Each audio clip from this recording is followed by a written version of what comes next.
খুলনা খানজাহান আলী সেতু ওরফে খুলনা রূপসা সেতু।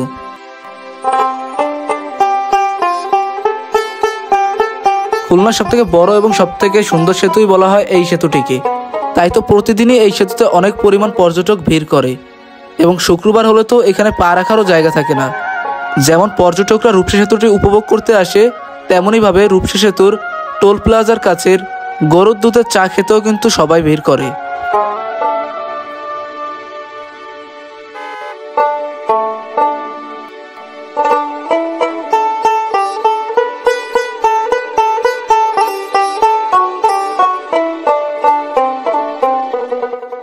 আজকের আমরা সবাই মিলে প্ল্যান করলাম যে আমরা সবাই মিলে রূপসা সেতুতে ঘুরতে যাব, কারণ আমাদের এইখান থেকে রূপসা সেতু খুবই কাছে।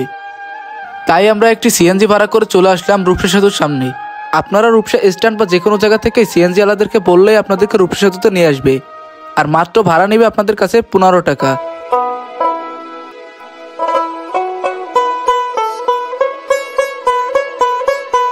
রূপসা ব্রিজের নিচে দেখলাম এক মুরব্বীকে বাদাম বিক্রি করতে, আর ওইখানে চলে গেলাম, যেয়ে একটু বাদাম কিনলাম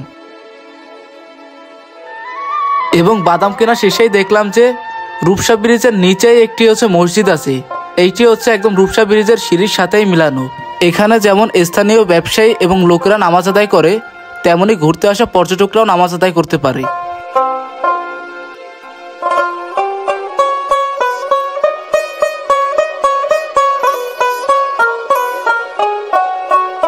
আমরা সবাই বাদাম খেতে খেতে হাঁটতে হাঁটতে ব্রিজে উঠতেছিলাম, আর ব্রিজে ওঠার পরে যা দেখলাম খুবই সুন্দর লাগতেছিল আজকের ওয়েদারটা, তার সঙ্গে ব্রিজের উপরের পরিবেশটাও খুবই সুন্দর ছিল। আপনারা যারা খুলনার রূপসা ব্রিজে ঘুরতে আসতে চান তারা অবশ্যই শুক্রবার দিনকার আসতে পারেন। খুলনার রূপসা সেতুটি খানজাহান আলী সেতু নামে পরিচিত এবং এটি বাংলাদেশের অন্যতম গুরুত্বপূর্ণ একটি সংযোগকারী সেতু। 1990 এর দশকের শেষের দিকে এর নির্মাণ কাজ শুরু হয় এবং এটি 2006 সালের ডিসেম্বরে যানবাহন চলাচলের জন্য উন্মুক্ত করা হয়। সেতুটি খুলনা শহরকে দক্ষিণাঞ্চলের জেলাগুলোর সাথে, বিশেষত মোংলা বন্দরের সাথে সড়ক পথে যুক্ত করে দেশের অর্থনৈতিক উন্নয়নে গুরুত্বপূর্ণ ভূমিকা পালন করেছে। এটি একটি স্থাপত্য হিসেবেও পরিচিতি লাভ করেছে এবং খুলনার একটি জনপ্রিয় পর্যটন কেন্দ্রে পরিণত হয়েছে। সেতুটি এখন খুলনার একটি দর্শনীয় স্থানে পরিণত হয়েছে এবং রাতের বেলায় সেতু থেকে খুলনা শহরের দৃশ্য অত্যন্ত মনোরম দেখায়। এছাড়াও পথচারী ও অযান্ত্রিক যানবাহনের জন্য বিশেষ লেন থাকার কারণে এটি স্থানীয়দের জন্য একটি সুবিধাজনক স্থানে পরিণত হয়েছে। আমরা একদম হাঁটতে হাঁটতে রূপসা ব্রিজের এপার থেকে ওপারে চলে গেলাম, আর ওপারে গিয়ে কিন্তু অনেক সুন্দর সুন্দর কিছু দৃশ্য দেখতে পেলাম।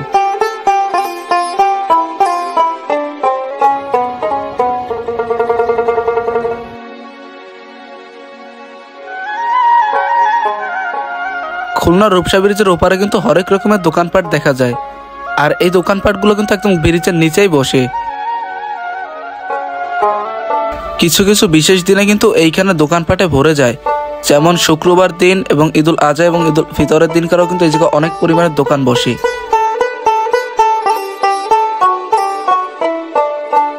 এই ব্রিজের ওপারে এসে দেখলাম যে এক আন্টিকে পাঁপড় ভাজা বিক্রি করতে, তাই আমরাও চলে গেলাম ওইখান থেকে একটু পাঁপড় কিনে খাওয়ার জন্য।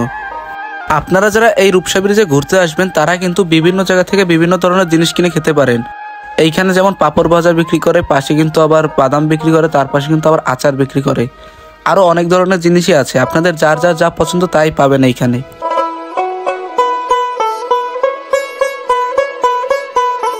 আর আমরা হাঁটতে হাঁটতে এখন রূপসা ব্রিজের পাশ থেকে যাচ্ছি টোল প্লাজার ওইদিকে, কারণ ওইদিকে যেয়ে আমরা একটু দুধ চা খাবো, কারণ এইখানকার একটি ঐতিহ্য বলা যায় এই দুধ চাকে। কারণ বিভিন্ন জেলা থেকে বিভিন্ন জায়গা থেকে এই দুধ চা খেতে আসে মানুষজন, তাই আমরাও যেহেতু ঘুরতে আসছি সেহেতু আমরাও একটু দুধ চা খাবো, তাই এই পাশে যে দোকানগুলো আছে সেইখানে চলে আসলাম। আর আপনারা এইখানে আসলে কিন্তু অনেক ধরনের টি স্টল পাবেন, কিন্তু এর ভিতর থেকে আপনাদেরকে বাছাই করে নিতে হবে যে কোন টি স্টলটাই আপনাদের জন্য বেস্ট হবে। আর আমরা সবসময় খাই এই এক ভাইয়ের কাছ থেকে, তাই আমরা সবার আগে চলে আসলাম এই ভাইয়ের এইখানে। আপনারাও চাইলে এইখানে এসে খাওয়া দাওয়া করতে পারেন। ভাইয়ের এখানে কিন্তু গরুর দুধের চা মাত্র বিক্রি করা হয় 25 টাকায়। আপনারা চাইলে কিন্তু এখান থেকে এছাড়াও বাদাম চা খেতে পারবেন এবং অন্যান্য আরও চা আছে সেইগুলো খেতে পারবেন।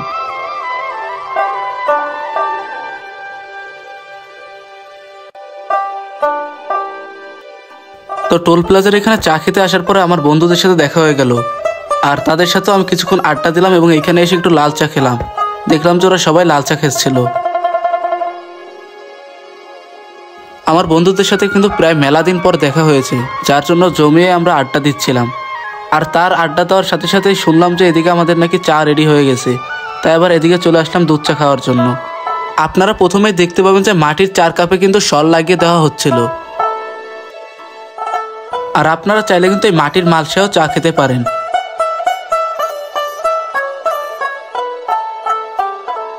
তো অবশেষে আমাদেরকে গরুর দুধের চাটি সার্ভ করা হচ্ছে এবং এই চাটি কিন্তু খেতে খুবই সুস্বাদু। আপনারা যারা যারা এই রূপসা ব্রিজের এখানে সেই চা খেয়েছেন তারাই শুধুমাত্র জানেন যে এর স্বাদ কেমন হতে পারে। আর এই দুধ চাগুলো কিন্তু আমি সার্ভ করে দিচ্ছিলাম এবং আমরা আড্ডা দেবো এবং কিছুক্ষণ পরে বাসার উদ্দেশ্যে রওনা দেবো। আর আজকের ভিডিওটা এই পর্যন্তই। সবাই ভালো থাকবেন। আর আপনাদের যদি কোনো ফেভারিট লোকেশন থাকে অবশ্যই আমাকে কমেন্টস করে জানাতে পারেন, তার ফলে আমি পরবর্তী ভিডিওটি ওইখানে যে করার চেষ্টা করব। Freaky girl under the sheets, cool. Your love when things start going down. I know you got me, baby.